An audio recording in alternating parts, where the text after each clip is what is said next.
Hello friends, मी Vishakha. Global online मराठीमध्ये आपल्या सर्वांचं स्वागत आहे. आजच्या सेशनमध्ये आपल्याला महाराष्ट्र सेट 2022 साठी पेपर 2 अर्थशास्त्र आणि युनिट आहे मॅक्रो इकॉनॉमिक्स समग्र अर्थशास्त्र, स्थूल अर्थशास्त्राने देखील हे ओळखलं जातं युनिट. आणि टॉपिक आहे classical theory of output and employment, उत्पादन आणि रोजगाराचा शास्त्रीय सिद्धांत आजच्या सेशनमध्ये आपल्याला बघायचा आहे. मंडेपासून जी आपण न्यू बॅच स्टार्ट केलेली आहे त्याच्यामध्ये आपण सेकंड युनिट स्टार्ट केलेला आहे आणि एक नॅशनल इन्कम आपण कालच्या सेशनमध्ये बघितला आणि आजच्या सेशनमध्ये आपण हा टॉपिक बघणार आहोत. सुरू करूया आजच्या सेशनला. सेशन स्टार्ट करण्यापूर्वी एक इम्पॉर्टंट सूचना किंवा संधी आहे त्या स्टुडंटसाठी. जे स्टुडंट्स येणारी सेट एक्झाम म्हणजे जी 26 मार्चला होणारी सेट एक्झाम आहे त्या एक्झामला टार्गेट करत आहेत त्यांच्यासाठी आम्ही एक स्पेशल कोर्स घेऊन आलो पेपर 2 इकॉनॉमिक्ससाठी. आणि या पेपर 2 इकॉनॉमिक्स सोबतच तुम्हाला पेपर 1चं संपूर्ण स्टडी मटेरियल जे आहे ते फ्री ऑफ कॉस्ट मिळणार आहे. कारण या कोर्समध्ये तुम्हाला आम्ही देणार आहोत संपूर्ण अभ्यासक्रमावरील मॉक टेस्ट. ठीक आहे, मॉक टेस्टमध्ये पेपर 2 इकॉनॉमिक्सचे 20 टेस्ट असणार आहे, ज्याच्यामध्ये प्रिव्हियस इयर्सचे टेस्ट सुद्धा असणार आहेत जे प्रॅक्टिस होणार आहे तुमची. तसंच पेपर 1चे 50 टेस्ट असणार आहेत. म्हणजेच पूर्णपणे पॅकेज, फुल ऑफ पॅकेज तुम्हाला मिळत आहे या फुल कोर्समध्ये, ज्याच्यामध्ये तुम्ही दोन्हीही युनिट म्हणजे दोन्हीही पेपरचा अभ्यास तुम्ही याच्यामध्ये करू शकता. पेपर 2 आणि पेपर 1 संपूर्ण अभ्यासक्रमावरील नोट्स मिळणार आहेत. सगळ्या युनिट्सचे नोट्स तुम्हाला याच्यामध्ये मिळणार आहेत. पेपर 2चे सगळे युनिट्स, पेपर 1चे सगळे युनिट्सचे नोट्स, PDF नोट्स तुम्हाला मिळतील, जे तुम्ही तुमच्या एक्झामच्या प्रिपरेशनसाठी खूप हेल्पफुल ठरणार आहे. शिवाय व्हिडिओ लेक्चर्स, काही लेक्चर्स रेकॉर्डेड असतील ते देखील मिळतील आणि काही लेक्चर्स म्हणजे जे आपले रेग्युलर लेक्चर्स असणार आहेत ते लाईव्ह लेक्चर्स देखील तुम्हाला या कोर्समध्ये मिळणार आहेत, ॲक्सेस मिळणार आहे. ठीक आहे, या कोर्सची फीस आहे 10,000 रुपीज. ठीक आहे, सध्या त्याला आम्ही 45% डिस्काउंट प्रोव्हाइड करतो आहोत. डिस्काउंट नंतर त्याची फीस होत आहे 5,500 रुपीज. इकडे दिलेल्या व्हॉट्सअप नंबरवर तुम्ही मेसेज करून लगेचच कॉन्टॅक्ट करून कोर्सला जॉईन होऊ शकता. ठीक आहे, व्हॉट्सअपमध्ये मेसेज करून लगेच नोंदणी करून अभ्यासाला स्टार्ट करू शकता किंवा ग्लोबल ऑनलाईन नावाचं ॲप डाउनलोड करू शकता. ठीक आहे, न्यू बॅच मंडेपासून स्टार्ट होते आहे, म्हणजे आपल्याकडे 2 दिवस आहेत रजिस्ट्रेशनसाठी. रजिस्ट्रेशन केल्यानंतर तुम्ही लगेचच नवीन बॅचमध्ये सामील होऊ शकता. ठीक आहे, काही लेक्चर्स जे तुम्हाला फ्री ऑफ कॉस्ट मिळत आहेत आणि काही लेक्चर्स आपले जे ॲपवरती आहेत अवेलेबल, ज्यांनी हा कोर्स परचेस केलेला आहे, सबस्क्राईब केलेला आहे, त्यांच्यासाठी हा पूर्ण डेटा अवेलेबल होईल. ओके, सुरू करूया. आपल्याला स्क्रीनवर स्टेप्स दिसतात ॲप डाउनलोड करण्याच्या. अगदी 3 स्टेप्समध्ये तुम्ही हे ॲप्लिकेशन यूज करायला स्टार्ट करू शकता. फक्त तुम्हाला प्ले स्टोअरवरून ॲप्लिकेशन डाउनलोड करायचं आहे. लॉग इन करताना तुमचे डिटेल्स भरून तुमची कॅटेगरी जी आहे MS सेट पेपर 2 इकॉनॉमिक्स ती सिलेक्ट करायची आणि बाकी सगळे इन्फॉर्मेशन तुम्हाला मग चालू होईल आणि इझिली तुम्ही सगळे टॅब्स जे आहेत ते यूज करू शकता. इतकं सिम्पली ॲप आहे, युजर फ्रेंडली ॲप आहे जे तुम्ही स्टडीसाठी वापरू शकता. सुरू करतो आपण आजच्या सेशनला आणि आजच्या सेशनमध्ये आपण बघतो आहोत classical theory of output and employment, ज्याला आपण उत्पादन आणि रोजगार थेअरी सिद्धांत असं म्हणतो. उत्पादन आणि रोजगार सिद्धांत. तर याविषयी आपल्याला जाणून घ्यायचं आहे. तर हे काही पॉइंट्स आहेत. The word classical economist was first use by the Karl Marx. हा जो वर्ड आहे आउटपुट अँड एम्प्लॉयमेंट, तर तो पहिले कोणाकडून यूज केला गेला? कार्ल मार्क्स यांच्याकडून. David Ricardo, JS Mill, Alfred Marshall, AC Pigou नंतर यांच्याकडून यूज केला. According to the classical economist, full employment is a normal situation and any deviation from his level is something abnormal which automatically tends towards the full employment. हे काय होतं? Classical इकॉनॉमिक्सच्या मते फुल employment ही normal situation आहे, सगळीकडे रोजगार जो आहे तो आहे असं इथे कन्सिडर केलेलं आहे क्लासिकल इकॉनॉमिक्सनी. Any deviation from this level is something abnormal which automatically tends toward full employment. कुठलीही ॲबनॉर्मॅलिटी जरी त्याच्यामध्ये आली तरी सुद्धा फुल एम्प्लॉयमेंटकडे ते घेऊन जाणार आहे असं क्लासिकल इकॉनॉमिक्स मानतात. आता या थेअरीचे हे अझम्पशन्स आहेत, ते अझम्पशन्स बघूयात आपण. फुल एम्प्लॉयमेंट विदाउट इन्फ्लेशन. इन्फ्लेशन इथे नसणार आहे आणि फुल एम्प्लॉयमेंट असणार आहे. म्हणजे बाजारामध्ये कधीही कोण बेरोजगार राहणार नाहीये किंवा त्याच्यामध्ये कुठली भाववाढ होणार नाहीये, इन्फ्लेशन येणार नाहीये, तेजी येणार नाहीये. हे तिथे एक अझम्पशन मांडलेलं आहे. Perfect competition in labour and product market. त्याच्यानंतर परफेक्ट म्हणजे पूर्ण स्पर्धा मार्केटमध्ये असणार आहे. क्लोज लेस फेअर इकॉनॉमी म्हणजे कुठलंही गव्हर्नमेंटचं इंटरव्हेन्शन याच्यामध्ये नसणार आहे. नो गव्हर्नमेंट इंटरव्हेन्शन, गव्हर्नमेंटचा कुठलाही हस्तक्षेप याच्यात नसणार आहे, म्हणून ह्याला क्लोज लेस फेअर इकॉनॉमी असं अजम्पशन्स मांडलेलं आहे. लेबर इज होमोजेनस, म्हणजे जे काही लेबर आहेत त्या सगळ्यांचं स्किल आहे ते एकसारखं आहे, कोणी वेगळं नाहीये किंवा कोणाचं स्किल एक्स्ट्रा नाहीये असं इथं मानलेलं आहे. हे पण अजम्पशन आहे. Wage and prices are flexible, wages आणि प्राइस जे आहे ते फ्लेक्झिबल आहेत, चेंज होत राहणार आहेत. Money wages and real wages are directly related and proportional. आता मनी वेज आणि रिअल वेज हे काय आहे माहितीये, जे नॉर्मल वेज आहे म्हणजे सॅलरी जी आहे त्याच्या खरेदीची किंमत जी आहे ती सेम म्हणजे रिअल वेज असणार आहे, ती वाढती. जसं की आपण इथं उदाहरण देऊया की 10 रुपयामध्ये आपल्याला एक निरम्याचं पॅकेट येतं 10 रुपयामध्ये, आणि हे आपले मनी म्हणजे सॅलरी आपली 10 रुपये आणि आपण एक निरम्याचं पॅकेट खरेदी करू शकतो, हे रिअल वेज झालं. पण आपली सॅलरी 20 रुपये झाली पण तरी सुद्धा आपण निरम्याचं पॅकेट घेऊ शकत नाही कारण ते आता 30 रुपयाला झालेलं आहे. मग या दोन्ही मधला फरक येतो. मग इथे रिअल वेज आपला चेंज झालेला आहे, जे इन्फ्लेशनमुळे चेंज झालेलं आहे. तर हे दोन्ही चेंज होऊ न देणं, म्हणजे जर मनी जेवढा वाढलेला आहे वेज म्हणजे सॅलरी जेवढी वाढली तेवढंच रिअल वेज पण वाढलं पाहिजे, तर हे प्रपोर्शनल असणार आहे, हे प्रपोर्शनल असलं पाहिजे असं अजम्पशन्स इथे मांडलेलं आहे, जे कधी शक्य होतं किंवा नाही, पण हे अजम्पशन्स आपण मानलं तरच ही थेरी लागू होते. ओके, लॉंग रन इथे आपण अजम केलेला आहे, मोठी म्हणजे लॉंग टर्म यूज केलेला आहे. Saving is equal to investment, जेवढी आपण सेव्हिंग्स करू ती सगळी इन्व्हेस्टमेंट आहे असं देखील आपण इथे अज्युम करणार आहोत. लॉ ऑफ डिमिनिशिंग रिटर्न्स, आणि लेबरचं जो काही हे आहे रिटर्न मिळणार आहे तो सुद्धा डिमिनिशिंग वाला आहे, म्हणजे एका ठराविक काळानंतर तो कमी होत राहणार आहे असं देखील इथे आपण अज्युम केलेलं आहे. ओके, क्लासिकल इकॉनॉमिक्सचं असं म्हणणं आहे फुल एम्प्लॉयमेंटची स्थिती आणण्यासाठी वेजेसमध्ये कट करणं हे एक मार्ग आहे त्याच्यावरती, म्हणून ते दिलेलं आहे वेज प्राइस फ्लेक्झिबिलिटी. वेज म्हणजे सॅलरी किंवा पगार किंवा हे आपण म्हणतो, तर प्राइस फ्लेक्झिबिलिटी आहे म्हणजे वेजेस कमी जास्त केले तर एम्प्लॉयमेंट तिथे येईल असं क्लासिकल इकॉनॉमिक्सचं म्हणणं आहे. The money wage cut policy to solve the problem of unemployment, money wage cut policy इथे यूज केली जाते कशासाठी, तर अनएम्प्लॉयमेंट म्हणजे बेरोजगारीची समस्या सोडवण्यासाठी इथे वापरली जाते. The classical economics believe that involuntary unemployment if exist in economy was a consequence to rigid wage structure. If wages are lowered sufficiently, involuntary unemployed would disappear. कसं आहे, वेजेस जे आहेत ते सध्या अवेलेबल आहेत. लास्ट लेक्चरमध्ये आपण एका बघितलं की वेजेस जास्त केले तर सप्लाय लेबरचा जास्त होतो, आणि जर वेजेस कमी केले तर त्याची डिमांड जी आहे लोकांची, लेबरची सप्लाय जो आहे तो कमी होतो. ओके, तर सप्लाय आणि डिमांड लेबरचा कशावरती डिपेंड असतो, वेजेसवरती असतो, हे देखील आपल्याला समजलं एका लेक्चरमध्ये. त्यामुळे वेजेस जे आहेत ते एम्प्लॉयमेंट किंवा फुल एम्प्लॉयमेंटची सिच्युएशन आणण्यासाठी कारणीभूत ठरतात किंवा ते आपल्याला हेल्प करू शकतात. म्हणून जर इकॉनॉमीमध्ये फुल एम्प्लॉयमेंट आणायचं असेल तर वेजेस कटची पॉलिसी आणावी लागते. Self adjustment system of ways rates would push the economy towards the full employment. म्हणून इथं काय म्हटलेलं आहे, याला सेल्फ ॲडजस्टमेंट सिस्टम म्हटलेलं आहे. कशाला, वेजेसची. काय करतं ते, तर फुल एम्प्लॉयमेंटकडे नेतं इकॉनॉमीला. ओके, तर इथे आपल्याला एका डायग्राम वरून समजेल की वेज प्राइस फ्लेक्झिबिलिटी मध्ये फुल एम्प्लॉयमेंट कशी होऊ शकते. इथे दिलेले आपल्याला रिअल वेज आणि इकडे दिलेले आहे एम्प्लॉयमेंट. ओके, आणि ही डी म्हणजे आहे लेबरचा डिमांड आणि लेबरचा सप्लाय. ओके, तर ह्या दोन्ही मध्ये रिलेशन कसं आहे ते आपल्याला माहिती आहे वेजेसचं. जेव्हा वेजेस वाढतात, एक मिनिट आपण इकडे समजून घेऊया. डिमांड आणि इकडे येणार आहे सप्लाय. Okay, supply. जेव्हा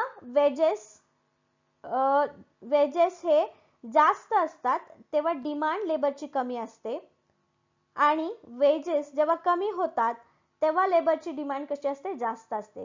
हे इन्व्हर्स रिलेशन आहे. आणि सप्लाय मध्ये कसं होतं, वेजेस जेव्हा जास्त असतात तेव्हा वेजेस जेव्हा जास्त असतात तेव्हा लेबरचा सप्लाय सुद्धा जास्त असतो, आणि वेजेस जेव्हा कमी असतात तेव्हा लेबरचा सप्लाय सुद्धा कमी असतो. ओके, या दोन्ही मध्ये सेम साईडचं रिलेशन आहे. मग इकडे काय दाखवलेलं आपल्याला, वेजेस आणि इकडे लेबरचा सप्लाय दाखवलेला आहे. Okay, employment. आणि मग एका ठिकाणी असा पॉइंट येतो जिथं लेबरची डिमांड आणि लेबरचा सप्लाय दोन्ही सुद्धा आपल्याला एका पॉइंटला मिळतात, जे ई पॉइंटला मिळतात. म्हणजे ही जी असणार आहे तो आपला इक्विलिब्रियम पॉइंट असणार आहे.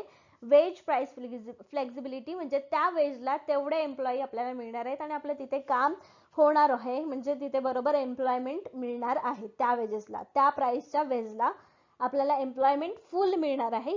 आणि तो इक्विलिब्रियम पॉइंट म्हणजे क्लासिकल इकॉनॉमिक्सच्या मते फुल एम्प्लॉयमेंट असणार आहे. ओके, तर इथे वेज अजून फ्लेक्झिबिलिटी मध्ये काय काय पॉइंट्स आपण कव्हर करू शकतो. The lapses from full employment level are removed automatically by the working of price mechanism.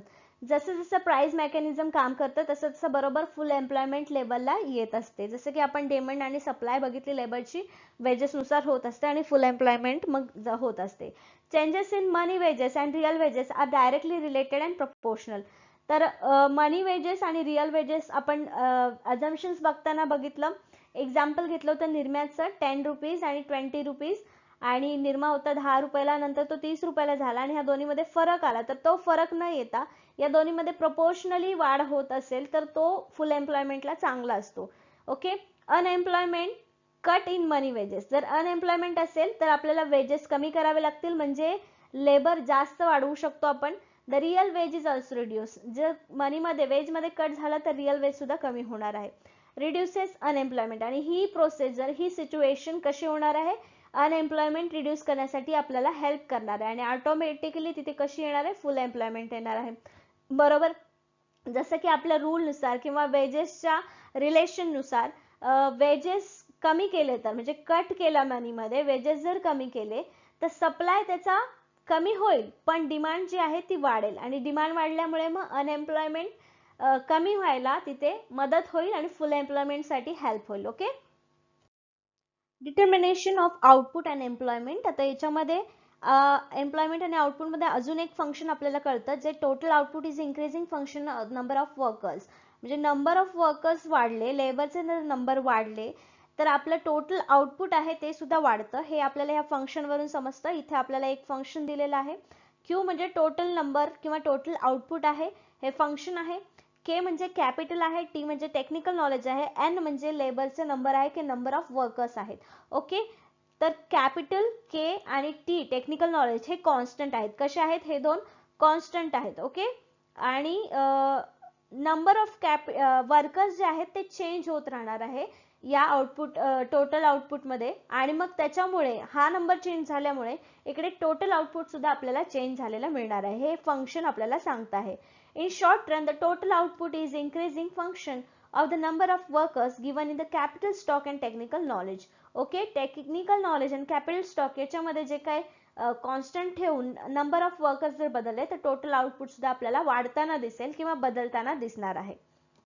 आता इथे आपल्याला दिलेला आहे एक डायग्राम ज्याच्यावरून आपल्याला एक्सप्लेन करायचं आहे. Here the curve Q is equal to F N is the production function and the total output O Q one. इथे बघतोय आपण Q is equal to F N, Q is equal to F N दिलेलं आहे. हे आपल्याला function दिलेलं आहे आणि आउटपुट किती दिलेलं आहे, O Q one. O Q one हे आउटपुट जर असेल आपलं तर corresponding to the full employment level N F. N F ही आपली फुल एम्प्लॉयमेंट लेवल आहे इथे, Q1 to NF. नंतर but when more workers NF N2, NF आणि N2 हे दोन्ही वर्कर्स जर घेतले employed beyond the full employment level of output. आता फुल एम्प्लॉयमेंट घेतलेले इथे म्हणजे वाढवले आपण workers, increase in output Q1 आणि Q2, आणि त्याच्यामुळे मग Q1 आणि Q2 ला आपली वाढ झालेली दिसते आउटपुटची. आउटपुट सुद्धा वाढलं आहे एम्प्लॉयमेंट वाढवल्यामुळे. ओके, तर ह्या आकृतीवर आपल्याला असं समजतं की एम्प्लॉयमेंट वाढवली की आउटपुट सुद्धा वाढतं आणि मग हे फंक्शन आपल्याला इकडे मिळतं, Q is equal to F in N. Okay, आता इथे जेबी सेचा लॉ ऑफ मार्केट आहे, तो काय आहे आपल्याला बघायचा आहे. जेबी से यांनी 1803 मध्ये हा लॉ मांडला. Supply creates its own demand. Okay, हा त्यांचा मेन लॉ आहे. Every output produce results in equivalent demand being generated which leads to its sales, so there is no overproduction. काय होतं, जेवढ्या वस्तू आपण बनवतो, तयार करतो, प्रोडक्शन करतो, तेवढ्या त्या विकल्या जातात आणि त्या विकल्या जाव्यात किंवा याच्यासाठी प्रयत्न करण्याची गरज नाही. जेवढा स्टॉक आहे तेवढा तो संपतोच. म्हणजे सप्लाय स्वतःच त्याची डिमांड क्रिएट करतो आणि त्याचं ओव्हर प्रोडक्शनचं तिथे काही फरकच पडत नाही, असं JB सेचा लॉ सांगतो. Income which is not spent in saved and automatically invested. आणि इन्कम सुद्धा आपण सेव्ह नाही स्पेंड करतो, जे स्पेंड करत नाही ते ऑटोमॅटिकली सेव्ह होतं आणि सेव्ह झाले की ते इन्व्हेस्ट पण होतात. Okay. The leakage cause by the saving in income is made by the investment expenditure. जे लिकेज तयार होतं, कारणीभूत ठरतं कशासाठी, तर सेव्हिंग इन इन्कम. इन्कम मधलं सेव्हिंग करण्यासाठी जे इन्व्हेस्टमेंट तयार होतं ते कसं होतं, ते इन्व्हेस्टमेंट एक्सपेंडिचर असतं, इन्व्हेस्टमेंट खर्च असतो तो, म्हणजे बचतीचा खर्च जो आहे तो याच्यामध्ये आपल्याला दिसून येतो. ओके. आता हा लॉ काय आहे आपला, when a procedure produces a good and pays wages to the workers in turn buy those goods in the market. Thus the very act of supplying producing goods implies a demand for them. It is in this way that supply creates its own demand. Say's laws applicable in barter economy and money economy. म्हणजे सेजचा जो मार्केटचा law आहे तो barter economy आणि मनी economy दोन्हीमध्ये सुद्धा applicable आहे. बार्टर इकॉनॉमी म्हणजे काय माहिती आहे ना, वस्तू घेऊन वस्तू त्याच्या बदल्यात विक्री करायची, ना की पैसे. ओके, पैसे बाजारात सुद्धा. तर इथे आपल्याला एक इमेज दिसते, सर्क्युलर फ्लो आहे की house hold provides labour for production. House hold म्हणजे एखाद्या घरातून आपल्याला लेबर मिळतो फर्मसाठी आणि फर्म मग त्याला वेजेस देते. ओके. आणि मग वेजेस मिळाल्यानंतर डिमांड फॉर गुड्स, त्याच्यातून जे इन्कम ह्या व्यक्तींना मिळतं ते गुड्स साठी डिमांड करतात आणि मग गुड काय करतात, हे प्रोड्यूस करतात. कोण, परत हे फर्म प्रोड्यूस करून हाऊस होल्डलाच देतात. हे जे आहे ते बाजार चक्र आहे, बाजार यंत्रणा आहे. ओके. हा सेजचा लॉ आहे, तो याच्यामध्ये लागू होतो. म्हणजे सप्लाय जो आहे, जो बाजारामध्ये होणारा सप्लाय आहे वस्तूचा, तो स्वतः काय क्रिएट करतो, डिमांड पण क्रिएट करतो. कारण यांना पैसे देऊन आपण त्यांच्याकडून डिमांड पण क्रिएट करून घेतो, म्हणून supply creates its own demand. Okay. आता लेबर मार्केट काय आहे. In a labor market, the demand for labor and the supply for the labor determine the level of output and employment. Labour मार्केटमध्ये demand काय आहे लेबरची किंवा लेबरचा supply कसा आहे याच्यावरून आउटपुट आणि एम्प्लॉयमेंटची लेवल सुद्धा आपल्याला समजते. ते आपण एका लास्ट स्लाइड मध्ये पण बघितलं आहे. The classical economist regard the demand for labour as a function of real wage rate. तर रिअल वेज रेटच्या फंक्शन नुसार डिमांड होत असेल, लेबरची फंक्शन आहे. Okay. DN is equal to F म्हणजे wages prices, where DN is equal to demand for labor. DN म्हणजे demand for labor. F is equal to function, W is equal to wage rate and P is equal to price level. हे function आहे labour market साठीच. Okay.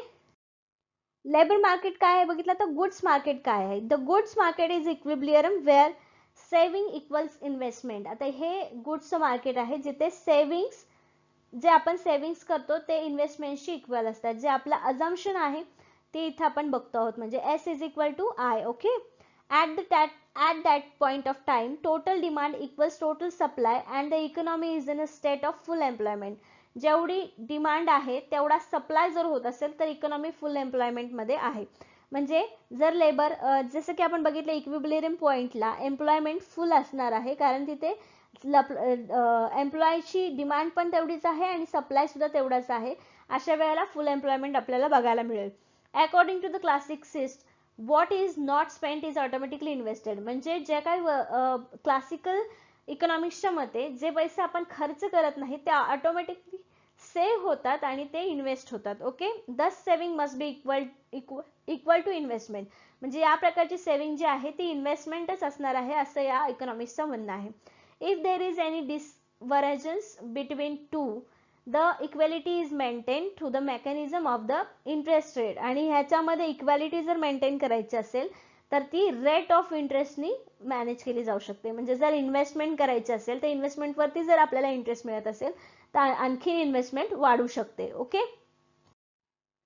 आता goods market add to the them both saving and investment are the function of the interest rate. Saving and investment हे कशाचे आहेत functions, the interest rate. S is equal to I, saving is equal to investment. Okay, S is equal to function rate of interest, I is equal to function of rate of interest. To the classicist, interest is a reward for saving.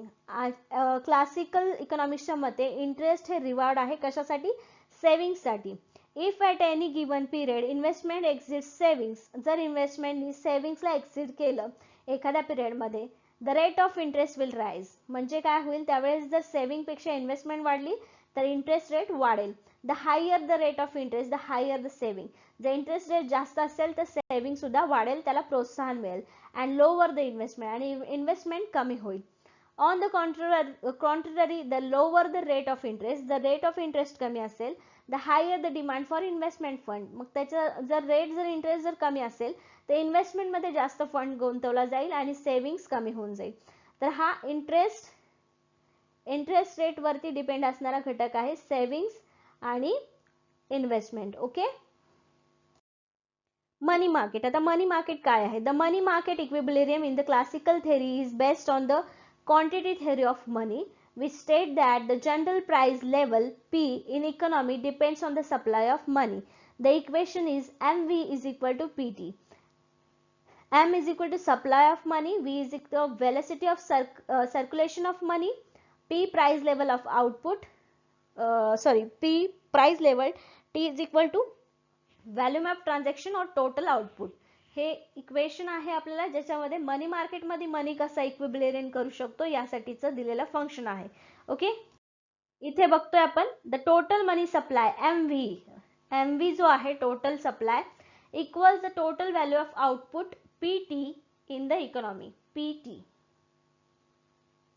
Okay, हे P1 P आणि P1 MV आणि M1V हे जे आहेत ते आपल्याला मनी supply दर्शवता आहेत इथे. Assuming V and T to be constant, याच्यामध्ये V आणि T जे आहे ते कॉन्स्टंट असे आपण अज्युम केलेले आहेत. A change in supply of money, मनीच्या सप्लाय मध्ये चेंज केला, cause a proportional change in price level. म्हणजे हा जर चेंज आपण इकडे केला, म्हणजे ही प्राइस P वरून P1 वरती नेली तर M वरून M1 वरती आपण लेवल चेंज करतो. दस the price level is function of the money supply. मग हे मनी सप्लायचा चेंज आपल्याला इथे दिसून येतो. ओके, प्राइस लेवल मध्ये सुद्धा चेंज होतो. म्हणजे P is equal to F function of money हे इथे आपल्याला दिसून येतं. Keynes criticism of classical theory. Classical थेरीचे केन्सने काहीतरी क्रिटिसिझम्स केलेले आहेत. ते क्लासिकल क्रिटिसिझम्स काय आहेत ते आपण बघतो आहोत. फुल employment equilibrium is unrealistic. Full employment कधीही नसते असं केन्सचं म्हणणं आहे, जे अनरिअलिस्टिक आहे. Keynes rejected Say's law of market that supply creates its own demand. Supply त्याची डिमांड हे स्वतःच क्रिएट करतं. हे सुद्धा सेचा जो लॉ आहे तो सुद्धा रिजेक्ट केला आहे केन्स यांनी. According to the Keynes the level of savings depend on the level of income not on the rate of interest. आणि केन्सच्या मते सेव्हिंग्सचा जो रेट आहे तो इन्कम वरती डिपेंड आहे. इन्कम किती आहे, पुरा आहे की नाही यावरती सेव्हिंग्स डिपेंड आहे, पण रेट ऑफ इंटरेस्ट वरती नाही असं केन्स म्हणतात. Okay, Keynes did not agree with the laissez faire policy. त्याच्यानंतर केन्सनी गव्हर्नमेंटचे जे इंटरव्हेन्शन आहे किंवा गव्हर्नमेंटचा जो हात नाही या अजम्पशन वरती त्यांना क्रिटिसिझम केलेला आहे. According to him state intervention is necessary. Keynes यांच्या मते गव्हर्नमेंटचं इंटरव्हेन्शन जे आहे ते कंपल्सरी आहे, नेसेसरी आहे, गरजेचं आहे. Okay, Keynes refuted the Pigouvian theory that cut in money wages could achieve full employment. केन्सच्या मते पिग्युइन थेरी जी आहे कट इन मनी वेजेस ही फुल एम्प्लॉयमेंट घेऊ शकते किंवा फुल एम्प्लॉयमेंटला प्रोत्साहन देऊ शकते. Keynes did not accept that there was a direct proportionate relationship between money wages and real wages. त्याच्यानंतर मनी वेजेस आणि रिअल वेज मध्ये प्रपोर्शनेट रिलेशन आहे हे सुद्धा त्यांनी रिजेक्ट केलेलं आहे. Okay, in the long run we are all dead. आणि लॉंग रन इथे आपण अजम केला होता या क्लासिकल थेअरीमध्ये. तर याच्यामध्ये आपण सगळे मृत असू किंवा लॉंग रन मध्ये हे सगळी प्रोसेस जी आहे ती खरी ठरणार नाही असं केन्सचं क्रिटिसिझम आहे. तर या थेअरीवरचे हे काही क्रिटिसिझम्स आहेत. ओके, तर अशा प्रकारे आजच्या सेशनमध्ये आपण काय काय बघितलं. Output and employment theory, classical theory of output and employment. Okay. त्याच्यानंतर त्याच्यामध्ये मग वेगवेगळ्या थेरीज बघितल्या, गुड्स मार्केट बघितलं, मनी मार्केट बघितलं, सप्लाय डिमांड सेचा बाजारविषयक नियम बघितला. त्याच्यानंतर ह्या काही गोष्टी आपण आजच्या सेशनमध्ये डिस्कस केलेल्या आहे. नेक्स्ट सेशनमध्ये आपल्याला याच युनिटवरचा नेक्स्ट टॉपिक बघायचा आहे. आजच्या सेशनसाठी धन्यवाद.